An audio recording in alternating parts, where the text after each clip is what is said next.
توفيت الأستاذة هاجر العياد في المستشفى بمدينة فاس بعد أيام من الاعتداء عليها على يد طالب كان يدرس عندها، وقد أصابها بحديد على رأسها وتم نقلها إلى المستشفى وهي في حالة خطيرة. ووثقت كاميرا الهاتف تلك الحادثة في مشهد فيديو بتاريخ يوم الخميس 27 من مارس 2025.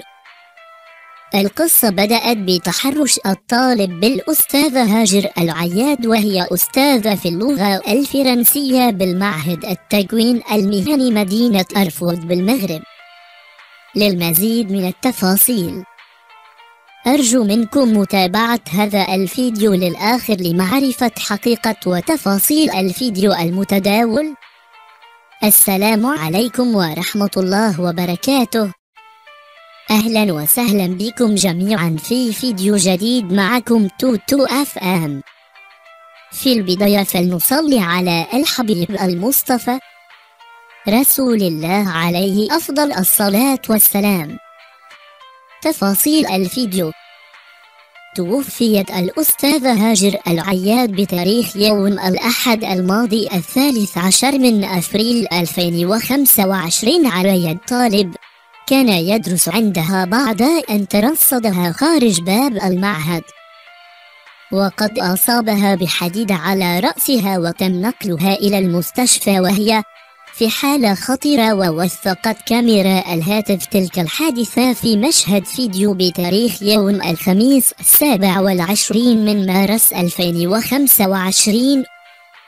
القصة بدأت بتحرش الطالب وهو يبلغ من العمر 21 سنة بالأستاذة هاجر العياد تبلغ من العمر 30 سنة، وهي أستاذة في اللغة الفرنسية بالمعهد التكوين المهني مدينة أرفود بالمغرب.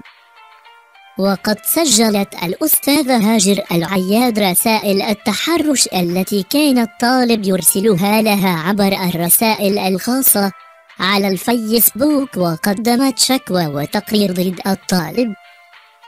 وبعد ذلك تم معاقبة الطالب بنقلها إلى قسم وفوج آخر بعيد عن الأستاذة هاجر العياد، وهذا هو السبب الذي جعل الطالب يرتكب هذه الجريمة.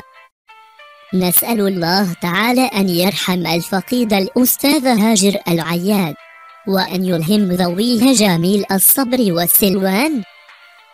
إلى حد الآن هذه هي المعلومات المتاحة، وسنوافيكم بكل ما هو جديد. أرجو منكم متابعة قناة توتو على اليوتيوب، ولا تنسوا الإعجاب بالفيديو والاشتراك في القناة حتى يصلكم كل فيديو جديد مع التفاصيل. شكرا.